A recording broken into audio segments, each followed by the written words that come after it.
I'm Scott Gurian, and this is Cancer Chronicles, Journeys of Resilience, Tenacity, and Hope. Our series comes to you from the Rutgers Cancer Institute, New Jersey's only National Cancer Institute designated comprehensive cancer center. The folks at the Cancer Institute know that cancer isn't exactly a topic that most people look forward to talking about, but it's the second leading cause of death, so the conversations we're sharing on this podcast are ones that are important to have. Last fall, the Cancer Institute organized a series of storytelling workshops, culminating in a public Story Slam event back in December. We've been featuring several of the participants from that Story Slam, and today we have Dr. Shuchi, who's a faculty member with the Cancer Institute and the Rutgers Institute for Quantitative Biomedicine. Shuchi told her story before a live audience about how a personal encounter with a cancer diagnosis led her to commit herself to improving doctor-patient communication. If my family were a wheel, my dad, my sister, and I would be the spokes, and my mom would be the hub. All my life, I have known my dad as a professor. He used to teach management. He had a sort of wit and charm in his communication style. I am a scientist and educator. My communication is very simple and direct. My sister is a lawyer. She has her way with words. My mom kept all of us connected with her warm and effortless communication. And that's how the family kept together. So 8 years ago, when my mom passed away, the three of us were like spokes of a wheel without a hub. Last year, in early December, my sister called me to say that our dad was not doing too well health-wise. So she flew from Mumbai to Kolkata, both in India, to try and help figure out what was going on. And once she was there, after a series of tests and whatnot, we got the diagnosis. The diagnosis that read acute leukemia. And to explain that, as it were, there were these markers listed at the bottom, which to us it read like alphabet soup. We had no idea what that was saying. I, being a scientist and in the field, looked up the scientific literature. I spoke to some experts in the community here to try and understand what was going on. Like, what is this leukemia? I mean, I knew what is leukemia, but what kind? What do we do with this? My sister, on the other hand, reached out to the oncologists and experts in the hospitals where all these tests were happening. Again, with the same questions, like, what does this mean? And more importantly, what can we do about this? And unfortunately, in all our efforts, what we learned was that there was very limited hope. The fact that my dad was already 86 years old at that time of diagnosis didn't help the situation. But my sister, she was relentless. She said, I can't just sit and do nothing about this. So she flew him from Kolkata to Mumbai in search of another cancer hospital, and finally she did find one where his treatment started in about March. And while all that was happening, I stayed here supporting her and thinking that when my teaching responsibilities and other semester obligations were over at the end of the month of June, I would probably go visit them and see what I could do. In early June, my sister called saying, you should just come because this is not looking good. And I started scrambling. Like, in the past 3 years of COVID, I hadn't traveled or my paperwork was not in order. And the next morning, early in the morning, I went to New York City's visa office, scrambling to get all my paperwork sorted out. And they sent me to the embassy and all that stuff happened. It took almost the whole day to get everything in order. And I was coming back, anxious to get to the computer to book a ticket to fly out. That was when I received the phone call. It was my sister calling to say, he's no more. I still went to India, and my sister and I did the cremation and the other rituals with a few friends around.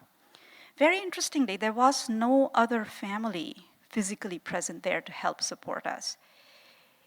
I stayed there for a few more days to help plan a memorial service that is traditionally done 13 days after passing. And it was during this time that we talked, shared, laughed, cried, reminisced. And I realized that our relationship had changed. My sister is 13 years younger than me, and this was the first time I was interacting with her as an adult. Anyway, after the memorial, I come back to New Jersey and go on with life. A couple months later, my sister sends me a text with 2 pictures of pages from a book that she was reading. The story in the book was about 2 sisters mourning the passing of their mother. Interestingly, in the story, the older one tells the younger one, "Our mom lives in our heart. She hasn't gone anywhere. So you and me together are our mom." That was what the story said. And then my sister sent a text following saying, "Both of us together are our parents." And that was a very interesting thought. I thought about it. It kind of stayed in my mind for a while. And then I started thinking that if I had any bit of my mother's warm and effortless communication style, and my dad's wit and charm in communication, combined with my own technical training and simple, direct communication, I needed to do something with all this. And immediately I started thinking of that very difficult communication space we were in when we received the diagnosis, that alphabet soup that we were trying to navigate through, the confusion in talking to the doctors and coming to terms with what happens next, what do I do, where do I go, what are the options I have. I hope that I can use all this energy and ability to make a difference in that space. My quest is ongoing. Thank you.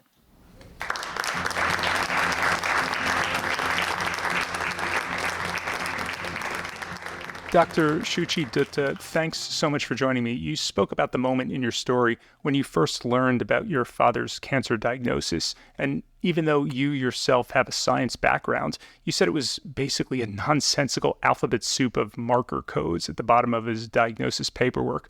Talk about that experience dealing with the medical community as an outsider and how moments like that stick out for you as an opportunity for improved communication. I realized that even with all this training and all this knowledge and understanding, I was struggling. And as many people probably struggle when they're faced with cancer-related news. And it sort of dawned on me in a very real and personal way that while researchers and clinicians are, focused on finding cures and treating individuals who have cancer, there's a whole lot of work that remains to be done in helping the individuals who are faced with the diagnosis, their family, their friends, like what exactly is going on and, what is the treatment and how is that treatment helping or not helping and what should we look forward to? What should we be aware of? And, you just have to balance it all out. I mean, not everybody gets a chance to probably look at the pathology report, or if they even look at it, they don't quite know, what is that saying? And so they rely on the clinician explaining it to them as to this is what is going on. And I personally, when I was looking through the reports, I looked at all the markers and I actually individually looked up every single marker to see what does this mean and what does that mean and so on and so forth. I also consulted with experts here to get me a better understanding.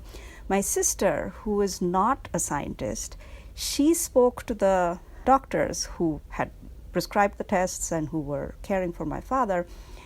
So she got 2 extremes, like someone who went into very technical detail about all the markers and what they mean and the treatments and the impact and blah, blah, blah.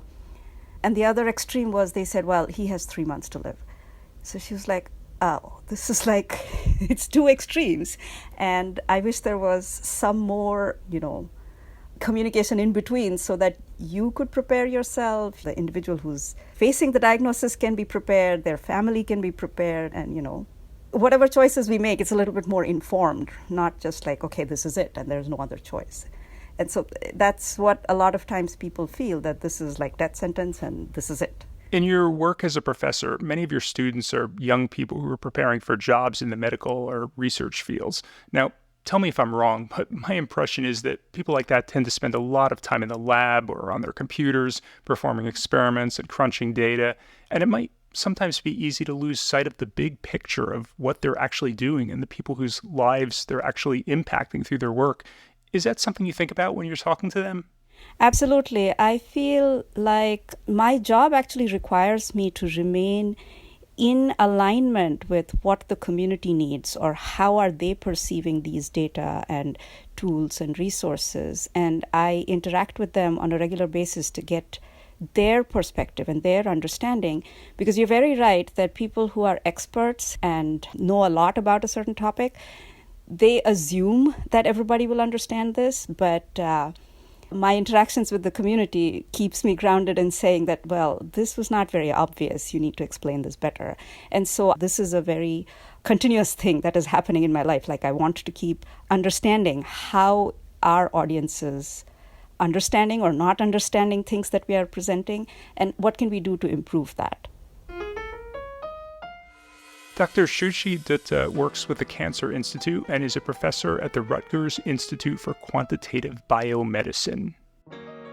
Cancer Chronicles is a project of the Rutgers Cancer Institute through a cross-department collaboration between the Cancer Health Equity Center of Excellence, the Office of Diversity, Equity, and Inclusion, and Cancer Research Education and Training. To learn more about the Cancer Institute's work, visit them on the web at cinj.org.